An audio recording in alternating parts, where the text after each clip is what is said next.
Salut les tisseurs de fibres, content de vous retrouver pour cette nouvelle vidéo dans laquelle je vais vous énoncer 13 idées reçues qu'on rencontre souvent sur internet en rapport avec la musculation, avec l'alimentation. C'est parti!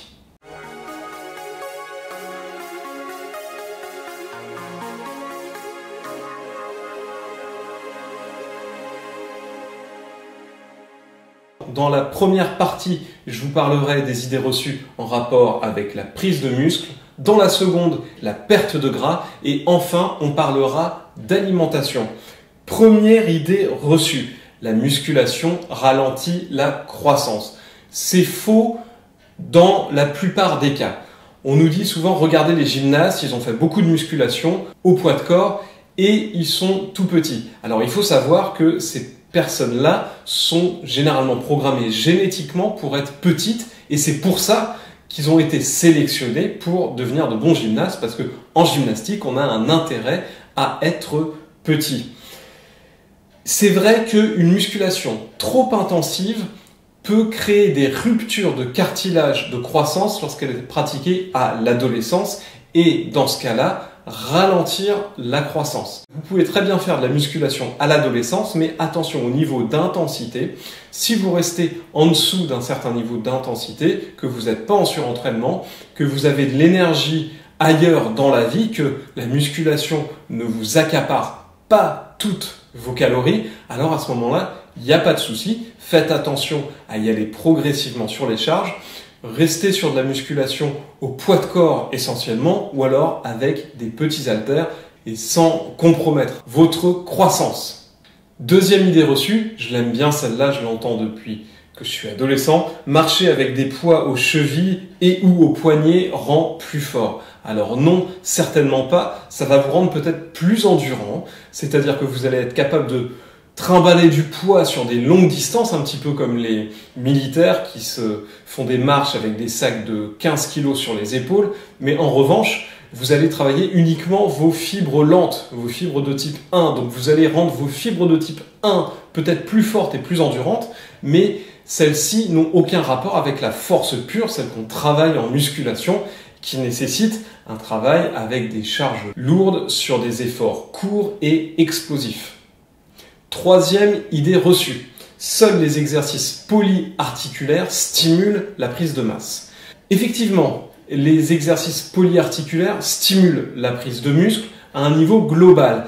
C'est-à-dire que vous prendrez plus de poids en faisant du squat ou en faisant du développé couché qu'en faisant du curl ou du travail de vos ischios. Mais si la prise de masse à échelle globale est plus importante, c'est-à-dire que vous prendrez plus de poids, vous prendrez moins de volume à un niveau local. Donc par exemple, si vous voulez travailler vos bras en particulier, que vous avez un retard sur vos biceps ou que vous voulez avoir de gros fessiers, vous avez intérêt à faire du travail d'isolation sur ces muscles-ci. C'est ce que j'avais fait à une période de ma vie où je connaissais même pas la notion d'exercice polyarticulaire, j'avais pas tous ces préjugés qui nous venaient d'internet et de YouTube, c'était dans les années 2000, et du coup, pour prendre des bras, j'avais fait pendant une semaine, tous les jours, que du bras gauche parce que mon bras gauche était en retard, et j'ai gagné 1,5 cm de tour de bras en une semaine. Quatrième idée reçue, les femmes ne doivent pas soulever de poids et haltères au risque de devenir bodybuildé. Celle-ci, on l'a entendu souvent. Alors, il faut savoir déjà que les femmes ont beaucoup moins de testostérone que les hommes.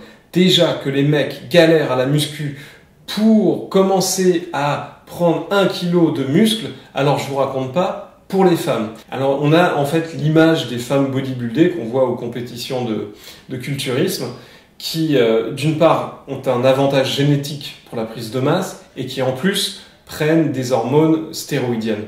Donc c'est une mauvaise image et ça ne veut pas dire qu'une femme en soulevant des poids et haltères va arriver à ce niveau-là. Et de toute façon, quoi qu'il en soit, elles auront bien le temps de voir venir une musculature trop importante et s'arrêter si besoin est. Mais je vous garantis que ça n'arrivera jamais.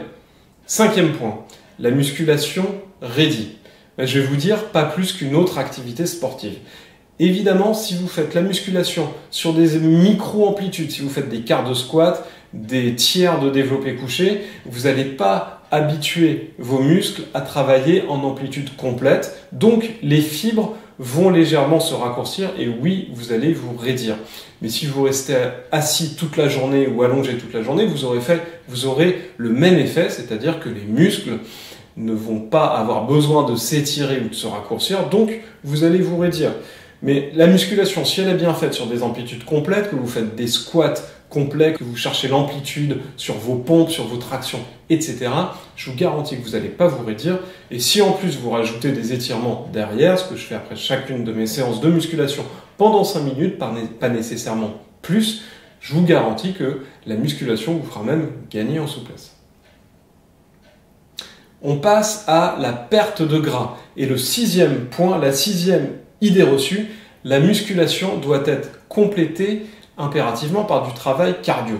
Parce que ceux qui font de la muscu n'ont pas de cardio, c'est bien connu. Alors, ça dépend effectivement comment est-ce qu'on fait la musculation.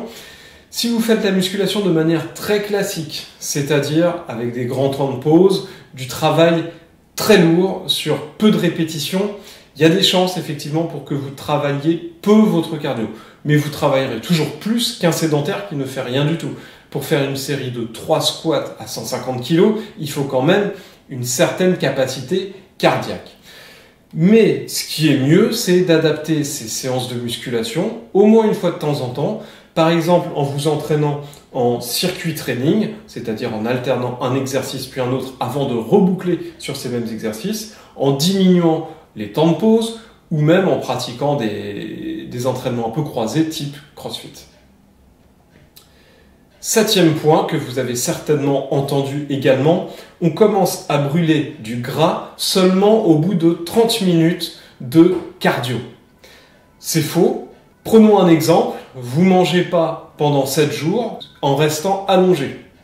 Vous allez perdre du gras et vous n'avez pas fait une seule minute de cardio. On utilise du gras en permanence. On en brûle tout le temps. On peut maigrir sans rien faire à condition de ne pas manger, de manger moins. Ce qui est vrai, c'est que la part des graisses utilisées augmente avec la durée de l'effort. C'est-à-dire, quand on commence un effort cardio, la première minute, on en utilisera peut-être 30%, c'est-à-dire 30% de l'effort sera permis par les lipides, et au bout de 30 minutes, on en utilisera peut-être 40%. Mais il n'y a pas une grande différence, et il n'y a pas de transition brute, il n'y a pas de rupture. Donc les graisses, vous en utilisez tout le temps.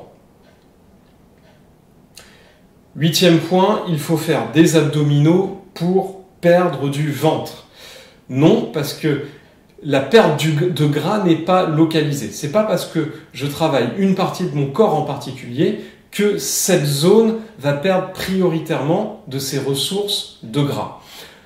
Ce qu'il faut en fait pour perdre du gras, c'est un travail cardio. Et le travail cardio entraînera une perte généralisée de votre tissu adipeux. Quand vous allez courir, vous n'allez pas perdre en particulier sur les cuisses, vous allez perdre de partout. Donc si vous voulez perdre du ventre, ça ne sert à rien de faire des abdos dans cet objectif. Faire des abdos, c'est bien, mais plutôt pour la posture, plutôt pour la santé, etc. En revanche, faites du cardio pour consommer beaucoup de calories, faites attention à votre alimentation, et là, oui, vous allez perdre du ventre. Le fait de faire des abdominaux, ça va vous permettre aussi d'avoir un ventre, enfin des muscles plus saillants, d'avoir les tablettes de chocolat plus apparentes, mais c'est pas ça qui vous fera perdre du gras. 9e point, on peut prendre du muscle tout en restant sec.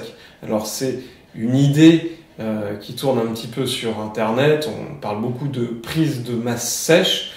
Sachez que c'est possible uniquement pour des personnes qui sont relativement grasses et relativement peu musclées à la base, par exemple des débutants, mais que dès que vous avez un niveau un peu confirmé, que vous avez déjà un certain volume musculaire et que vous avez un taux de masse grasse qui est par exemple en dessous de 15%, ça va être très très dur, à moins de passer par des voies non légales, de prendre du muscle tout en continuant à sécher. Là, il y a un petit déclic psychologique à avoir dans ces cas-là. Souvent, avec ces histoires d'images du corps, de photos d'Instagram, de YouTube, etc., on a de plus en plus de mal à accepter le fait de prendre du gras. Mais si vous voulez devenir plus musclé, il y a un moment où il faut forcément passer par là. Et moi, j'en témoigne, c'est ce qui m'a retenu pendant de nombreuses années de prendre un peu plus de muscle. Donc si vous voulez devenir plus musclé, que vous n'êtes pas un grand débutant, alors acceptez de prendre un petit peu de graisse, pas trop, mais un petit peu. Alors on en vient à l'alimentation avec l'idée reçue numéro 10 qui est que les amandes, les noisettes, les noix du Brésil et les avocats sont de bonnes sources d'oméga 3. Alors celle-là, je l'entends assez souvent, ça m'énerve, parce qu'en fait, non, c'est pas des sources d'oméga 3, c'est des sources d'oméga 6 qui sont pro-inflammatoires et d'oméga 9 qui sont des graisses relativement neutres. Donc si vous voulez des oméga 3, tournez-vous plutôt sur le colza, sur les noix de Grenoble, c'est-à-dire les noix qu'on trouve en France noyées, et les graines de lin, les poissons gras, mais certainement pas vers ces aliments-ci. Idée reçue numéro 11, les noix sont une bonne source de protéines végétales. Donc on reste sur les noix, donc là je parle bien des noix de Grenoble, hein, celles qu'on trouve chez nous sous les noyers. Alors non, parce que en fait elles ont un taux de protéines assez faible par rapport à toutes les graisses qu'elles contiennent. Ce qui fait que il y a au final moins de 9% de l'énergie qui provient des protéines dans les noix. Ce qui veut dire que si vous voulez avoir suffisamment de protéines, vous allez être obligé de vous taper beaucoup de graisse, donc beaucoup de calories. Pour vous donner une idée, si vous avez besoin de 44 grammes de protéines, ce qui est relativement peu, hein, ce qu'on peut ingurgiter au cours d'un même repas, il vous faudra 2000 calories de noix, ce qui correspond à peu près à ce dont une personne sédentaire a besoin en termes d'énergie sur l'ensemble de la journée.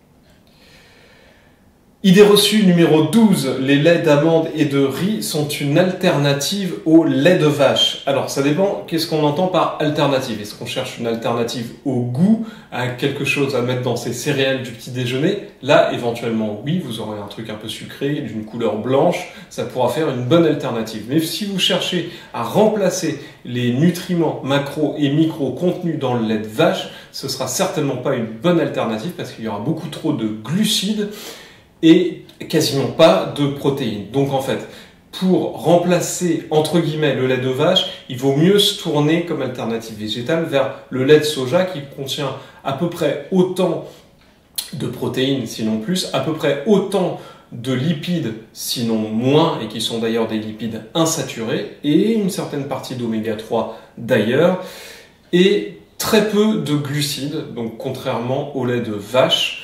Donc voilà, plutôt le lait de soja, mais vous ne récupérerez pas la vitamine B12, vous ne récupérerez pas la vitamine D, comme d'ailleurs avec tous les laits d'origine végétale, qu'on ne doit d'ailleurs pas appeler des laits, mais plutôt des boissons.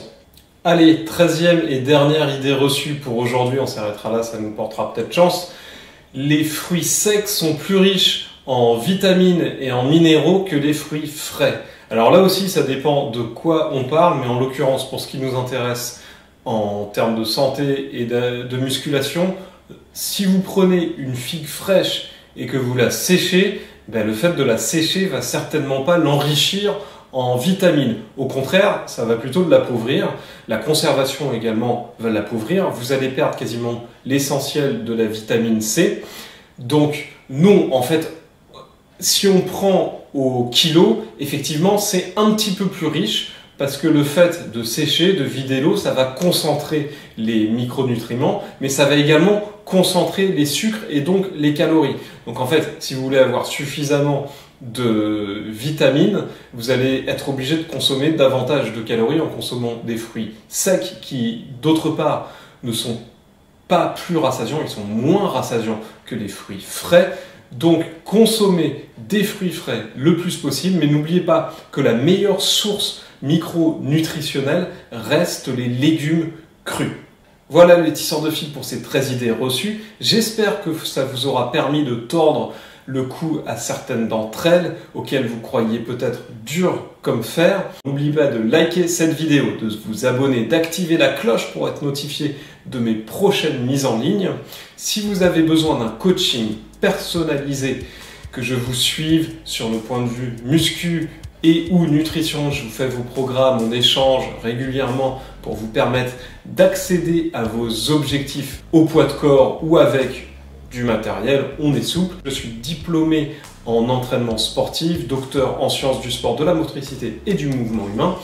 Vous pouvez aller voir sur mon site François.Tariel, le lien est dans la description et arrivera en fin de vidéo.